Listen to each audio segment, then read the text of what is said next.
A little surprise here. My first exercise that I have here is leg press. It is tremendous to build muscle. There's no axial loading. You're not putting pressure on your back. You can get great range of motion. Tremendous work for your quads and glutes. I think it's an amazing exercise. And so I have to agree. I think that the leg press is great. There's less injury risk. It's going to really target your quads and also going to get some of your glutes and hamstrings. And so there's no way you shouldn't have leg press in here if you can do it. All right. First exercise is very simple and very straightforward. I couldn't agree with this anymore. If I had a choice between squats and leg press, I'm choosing leg press all day long, just because on squats, in my opinion, it's too taxing on the lower back. So with the leg press, it's back supported, so it takes all the pressure off that lower back and allows you to load up the weight and get full range of motion. Number 2, I have seated hamstring curls. The reason I have a hamstring isolation is most compounds, you're not going to have a lot of a ton of hamstring engagement. And a lot of times hamstring is a lagging body part for most people. What Eric is saying here, there aren't many compound movements which solely focus on the hamstrings, like a squat, a leg press. They are more quad and glute dominated. So he's gone with this choice just to purely isolate those hamstrings. So let's see if Coach Greg agrees. And I was making my list, and that was the 10th exercise that I put on my top 10 list. So we have made the same list so far. I think that the seated leg curl in comparison to the lying down, I think you get better development because you're going to be in a stretch position from the start. So what a surprise, Coach Greg does agree. A lot of people might think this is a waste of exercise just because one specific exercise out of the 10 only focuses on your hamstrings. You can go with the deadlift, which does target your hamstrings also, but again, it doesn't give the full attention to your hamstring like the seated hamstring curl does. All right, I'm moving on to number 3, and my last of my true lower body specific exercises is the deficit Bulgarian split squat. And you guys are gonna hate me for that. Well, it's definitely not on my list. Or my list. I think the split squat, especially in a deficit when you get a huge stretch, you can do these on the Smith machine, you can do it with a dumbbell. I think Smith machine is great because you have a lot of stability.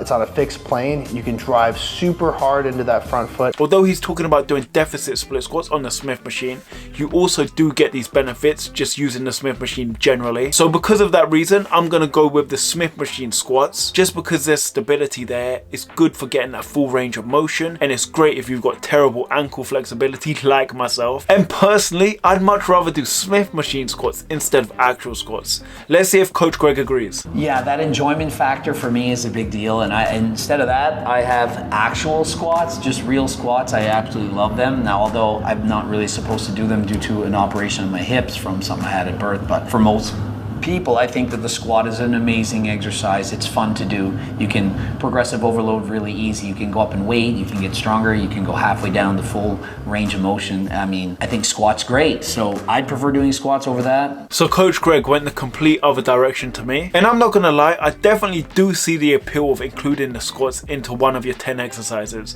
because it is really fun to do and just load up the weight, and it's a great measure of strength. But unfortunately, they just don't agree with me. Let me know in the comment section which 3 leg exercises you would choose, and smash the like button while you're at it. Moving on to upper body, I did first back. I think lat pull down in some capacity, whether it be narrow grip, a wide grip. I think pull downs are very, very efficacious. You can build a really thick back, use a lot of tempo at any level. You can do well with them. So unlike a pull up where a lot of people can't really do them well. I also have the lat pull down, so it's another similarity. So I also think it's better than doing the actual like chin ups without a weight. You can alter the weight a lot more. There's more people that can do this exercise. I agree with the lat pull down, although Eric didn't necessarily state which kind of grip variation. He's leaving it pretty open because the lat pull down is very beginner friendly and there are so many benefits to it. So you could really focus on those negative reps and get a full stretch at the top. And vice versa, when it's at the bottom of the movement, it's really easy to squeeze the muscle and feel it in the targeted area. I'm going to be more specific and go for a close grip pull down. So by using the close grip, it primarily targets the lower and middle section of your lats, while also engaging the biceps and the upper back muscles to a greater degree compared to the wider grip position. And this could really help you grow that back thickness instead of that back width. The next one is one that you're definitely not going to have on here. It's one of my favorite exercises. It's a bench supported isolateral cable row from a low position. So you basically have a bench in front of you.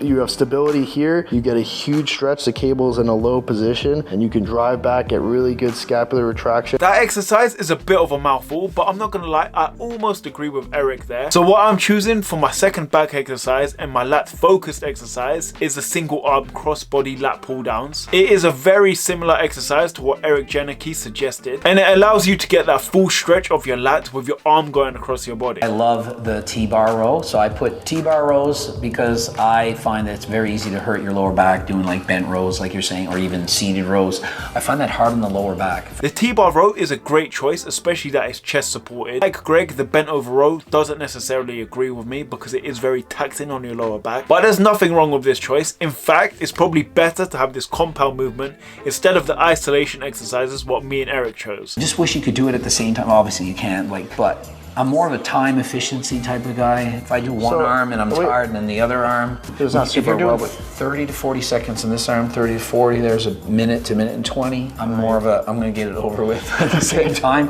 But fair enough. Yeah. That is a totally valid reason, and I totally understand that from Greg. Some people just want to go to the gym, get in and get out, and I don't blame them for that. And when you're working unilaterally, both sides need the equal amount of attention and rest. So if you just want to get in and get out like Greg, unilateral exercises aren't for you. I moved up to shoulders next, and I have cable Y raise. So here, crossover on the grip, you can either do them on a bench or standing, and we're raising here, really good for medial and a little bit of rear delts, mostly medial delts, a lot of front delts we're gonna get in our flies, presses. So now we're on to shoulders, a bit of a complex exercise, but I'm thinking along the same lines. And my exercise is a cable lateral raise. You get the same benefits of what Eric Janicki just stated, maybe not necessarily much attention on your front delt. So the reason why I'm choosing the cable lateral raise is because your side delt is the biggest out of the three muscles in your delts, and I think it requires its own amount of attention. So depending on the chest exercise you do, your front delt is getting hit, and depending on the back exercise you do, your rear delt's getting hit. I notice his list a lot more skill-based exercises. I'm more like the basics. So on the shoulders, for me, I put the shoulder press machine. So you're seated, you don't have to worry about the dumbbells. You're not gonna ego lift, you can control it. For me, I even have shoulder pains if I do dumbbells, but on an actual machine, I don't have any pain. And so I think it's one of these exercises you could do from the long haul. You could, the first day you walk into the gym, you can do it and go hard. Progressive overload. If it's not broken, then don't try to fix it. This is a great choice by Greg. I next have cable bench supported chest flies. So we're up on a cable, basically on a vertical bench. So you're sitting, the cables are coming from behind you, out and then in. And what we have is nice converging forces because the cables are coming from out to in. Really good stretch bias. You can really stretch behind you, cable bench supported chest flies. So we're up on a cable, basically on a vertical bench. So you're sitting, the cables are coming from behind you, out and then in. What we have is nice converging forces because the cables are coming from out to in. Really good stretch bias. You can really stretch behind you. The back supported cable chest fly is probably the most optimal chest exercise you could actually choose. One, because it's on the cable machines, and I absolutely love the cable machine in this moment of time. You get full resistance throughout the whole movement of the exercise. Two, you get that deep stretch at the top of the movement, a stretch you only really feel while using the cable machine. Three, that is back supported. You could really retract your scapula to the back of the bench, arch your back, and purely isolate your chest. So it's a great choice. I'm just a fan of the bench press. I know you're not a big fan of the bench, but being a guy that's a record in the bench press, and people love the bench press, and although there's a risk factor involved if you're ego lifting, I still love a bench press. Again, I agree with Greg. You cannot choose 10 exercises to do for the rest of your life without including bench press. But like Eric Janicki, I'm not including the bench press in my 10 exercises.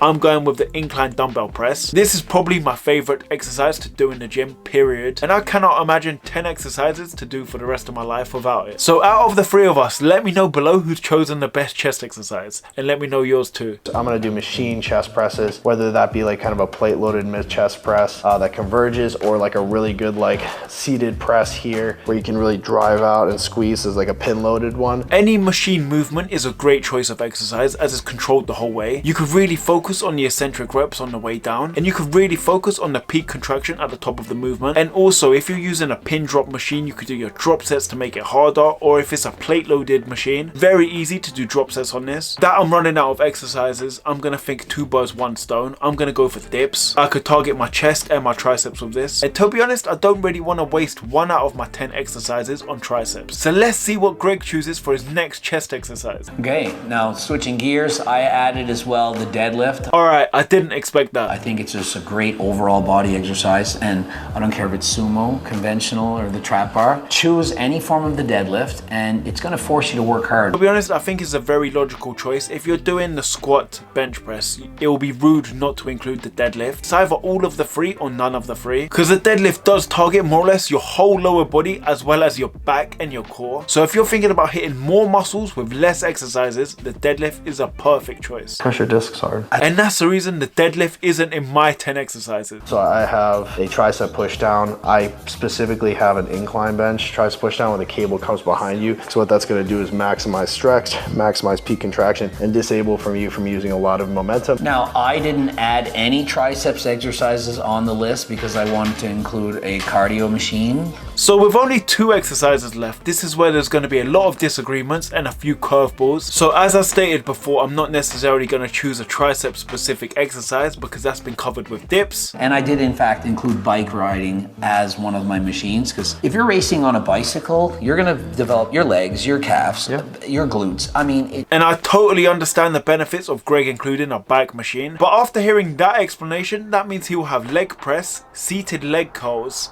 squats, deadlift, and bikes. So he would have 5 exercises that targets the lower body, which I think is a little bit excessive. So I'm going to do a complete 180 from both Greg and Eric, and I'm going to go with a compound shoulder exercise, and that's a standard military press. So the standard military press helps target your core with the core activation you need to stay a balance, although I'll be hitting some front delt in my incline dumbbell chest press. And I've got the cable lateral raises for the side delt. I need a compound movement for my shoulders, which hits both the front and the side delt. If I had to add in one for triceps, I don't know, I just love this one. It's the seated dip machine. Oh, it's so good. That's my favorite. Exercise. Out of anything for triceps, more than the tricep press down machines and whatnot, there's something about it I can just squeeze so hard, as well as I feel it's working the chest. So I already thought about that, Greg. Final exercise, I have incline bench, iso dumbbell curls. So you're on an incline here, nice stretch bias, nice peak contraction, hard to ego lift in it. Really, really good mind muscle connection with the bicep. At the end of the day, biceps are a big part of what makes a physique look good, especially since you're not shirtless all the time. So I couldn't agree more with this. It's the most aesthetic. 99% of the time you have to have a top on. So if you're wearing a t-shirt that hugs the bicep and shows it off, it more or less completes the look. Done 30-minute programs for guys, and they're like, give me the exercise, and you can only do like 8. I'm doing a singular biceps exercise because it's like, that's a muscle that guys want. They want the biceps. And I chose dumbbell curls at the same time. Then when you get tired, you can go one arm at a time. I want biceps. So I'm definitely doing a biceps exercise. I'm not gonna just say, oh, the pull downs are gonna take care of the biceps. I want a biceps exercise of my own. And I'm also going with the standing alternating dumbbell curl. So don't get me wrong, it was a tough choice between the seated incline dumbbell curl